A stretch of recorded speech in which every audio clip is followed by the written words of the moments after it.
We're officially less than 2 weeks away from the 2024 NFL Draft being kicked off. And in today's video, we're going to react to the latest Mel Kiper Mock Draft. But I want to hear from you. We're 14 days away. Who do you want Joe Schoen and the Giants to pick at number 6? Let me know down in the comment section.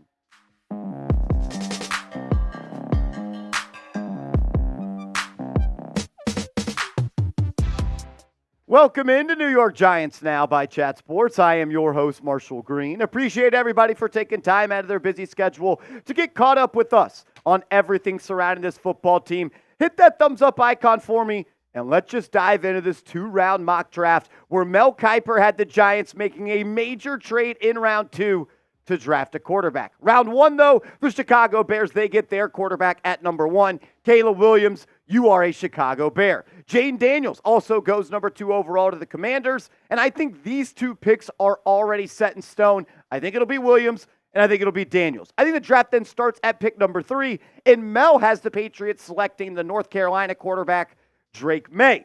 Then at number 4, he has the Cardinals sticking and picking, and they select Marvin Harrison Jr., the wide receiver out of Ohio State. Then the Los Angeles Chargers are on the clock, but this is where Mel had his first trade go down. Here goes Kwesi calling the Chargers and Harbaugh, and they're going to make a deal where the Vikings would receive the number 5 overall pick, and the Chargers, they get both first-round picks that the Vikings have this year, and then they give up a 2025 first-round pick. And for me, sitting in the seat of Joe Schoen, this is too much to move up just one spot to go and select J.J. McCarthy. I like him as a prospect, but I am not going to give up an additional 2 first-round picks to move up one spot. The Minnesota Vikings do, and now J.J. McCarthy is the newest member of the NFC North. So the Giants are on the clock at number 6, and Mel Kiper has them selecting wide receiver Malik Nabers out of LSU. And I am a huge fan of Nabers. If you've watched this show at any time through the draft process, you would know that. I love the pick, but let's go see what Mel said about it. Quote,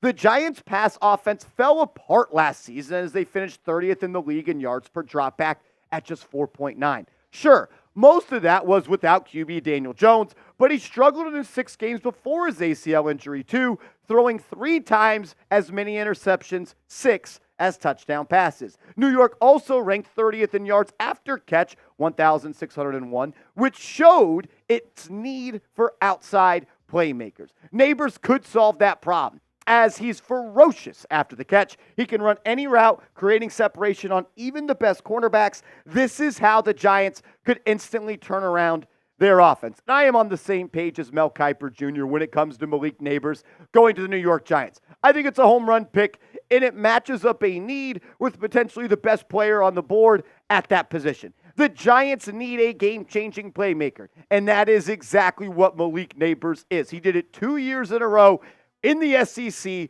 with the Tigers, and I believe he is going to be just as successful, if not more, in the National Football League. 6 foot, 200 pounds, and what he did in the SEC, facing the best defenses week in and week out, put up production every single week. 72 grabs in 2022, over 1,000 yards, 3 touchdowns, 14.1 yards per catch, and 418 yards after the catch. Then he took his game to another level this past year. Nearly 90 catches, just under 1,600 yards, 14 touchdowns, and jumped his average yards per catch from 14 to 17, and he was a demon with the ball in his hands, almost 600 yards after the catch. He is so good after the catch. 30 forced missed tackles last year. That is 4th in the FBS. He had 19 deep catches, 2nd. 624 deep yards, 3rd. And he's not someone that you just get the ball to at the line of scrimmage, which is represented when it comes to deep catches and deep yards. He doesn't just make people miss. He can go over the top of you and a little tap your dome piece. 10 contested catches. Pause. Yeah, that was crazy. 37th tied for that. But he is a do-it-all wide receiver, and he showed out at his pro day. People questioned how much he was going to weigh, how tall he was going to be, and how fast he was going to run. And I think he passed those tests with flying colors. Just over 6 foot, 199 pounds, 4.35 40-yard dash. 12 times on the bench he threw up 225 pounds, and a vertical jump of 42 inches. He's a special athlete. He's a special route runner. He can get it done with the ball in his hands while also taking the top off the defense. He is a superstar in the making at the wide receiver position, and it is a great pick by the Giants. I want you to grade it, though, for me. Grade the pick of Malik Nabers to the New York Giants at pick number 6. Get out your red pen. Be honest with me. A, B, C, D, or F. For me, this is an A, and I will actually give it an A+. You got the second best player at a position, which was a major need for your team, and he is going to plug and play and change your offense overnight. Daniel Jones has never played with a wide receiver like this. A lot of people compare him to Odell Beckham. I compare him more so to Antonio Brown, but a little bit more athletic. I don't know if he'll ever be the one-on-one, unguardable route tree demon that Antonio Brown was, but I believe he's got multiple All-Pros to come, and he may just be the best wide receiver in the NFL one day. Special player. The Giants absolutely need that, as their offense was putrid last season. Right now, though, Mel Kiper Jr. has the Giants trading up for Bo Nix. I don't love it, to be honest with you, but let's share the information and we'll let you decide. Mel Kiper has the Giants trading up from pick number 47 to pick 33, the first pick in the second round, while also giving up a 2025 second round pick to move up and select Bo Nix. I'll share my opinion in a second, but I want to hear from the real ones in the comments section. If this were to unfold on draft day and the Panthers offered you pick 33 for 47 in a future 2, would you make this deal? Michael Penix, not on the board. It's just Bo Nix. Type T for trade, type P for pass. I'll give you my answer around the corner, and we'll go into an in-depth breakdown of Bo Nix as a prospect. But first, I got to give a huge shout-out to today's sponsor, PrizePicks. Go to prizepicks.com/CLNS. Use that promo code CLNS, and they'll match your first deposit up to $100. PrizePicks is the #1 daily fantasy sports app in the game. And with the NBA action heating up and the playoffs around the corner, play-in games next week, now is the time to get hooked up. And on top of that, they already got some season-long plays that you can make a lineup for the National Football League. I'm going to take the more on sacks for Brian Burns at 8.75 for the season, and I'm also going to select more than 8.5 receiving touchdowns for Justin Jefferson. Play PrizePicks today. PrizePicks.com/CLNS, promo code CLNS. Support the show, support the sponsor, be a real one, and put $100 in your account. They'll give you $100 for free. It's prizepicks.com/CLNS. Hell no am I making this trade. Not a chance. There is no way in hell that I would move up 14 spots to select Bo Nix. Not a chance. No way. No how. I just don't believe in him. So I'm not doing it. This is what Kiper said, though. If that sounds a little steep, remember that there will be competition for this pick. There's a lot of time for the Panthers to work the phones once round 1 ends. New York has just 6 picks in this draft, so it can't afford to give up its third rounder, which is why it would need to look to 2025. For Carolina, a team that isn't likely to contend this season and traded away what ended up being the #1 pick, getting an extra second rounder next year would be huge. And sure, I guess, but I don't believe in Bo Nix. So there is no way that I am giving up a future second-round pick on top of just drafting him as a player to be the face of my franchise. Why? Because I simply just do not believe in him. Kiper also said this. Are you surprised? Maybe we shouldn't be. Daniel Jones is locked in as the Giants starter in 2024. But the team could part ways with him next offseason when his guaranteed money drops. And if GM Joe Schoen and Coach Brian Daboll are down on Jones after a tough 2023 that ended with a torn ACL in November, now is the time to start thinking ahead at the position. Nick started a whopping 61 college games and stints at Auburn and Oregon, throwing up more than 15,000 total yards. He leveled up in 2023 with 45 touchdown passes and 3 picks while completing 77.4% of his throws. The question mark for NFL teams, do you trust he has enough arm strength to succeed? He was asked to get the ball out quickly and around the line of scrimmage for the Ducks, putting his receivers in a position to make plays after the catch. That's why I have a round 2 grade on him. there likely will be a team that falls in love with Nix in this range. Why can't it be the Giants? Why can't it be the Giants? Because the Giants cannot afford to miss at the quarterback position one more time. If they do so, Brian Daboll, you're fired. Joe Schoen, you're fired. And why are we hitching our wagon to a player that's 24 years old and only worked in a gimmicky offense? Bo Nix is not a franchise quarterback that if I am Joe Schoen, I am willing to risk my life as a National Football League general manager to. Because it's that simple. You already missed on Daniel Jones' contract. If you draft Bo Nix and he stinks, you will never be a general manager again. I don't think the compensation is too much to move up from 47 to 33. Because if it was for a guy like Michael Penix, sure, I believe that he is worth the risk more so than Bo Nix. But I'm just not doing it for a guy that I don't think can save my franchise. And that's the type of player you hope you are getting in round 2. There are some things to like about Bo Nix. He's got a little playmaker to him. He's a gamer. He's played in a lot of football games. He is excellent when it comes to taking care of the football. He just turned it over 3 times via interceptions this last year. He only threw 20 interceptions in the past 4 years, and his completion percentage has gone up every single year. So I like the growth there. But for me, these stats on screen are fool's gold. I see right through them because I've watched every throw he's made in college, and I've watched him almost twice. Some critiques I have on him. He checks down way too often. Maybe it was because the system he played in. Maybe it was because the system believed that he couldn't throw the ball downfield.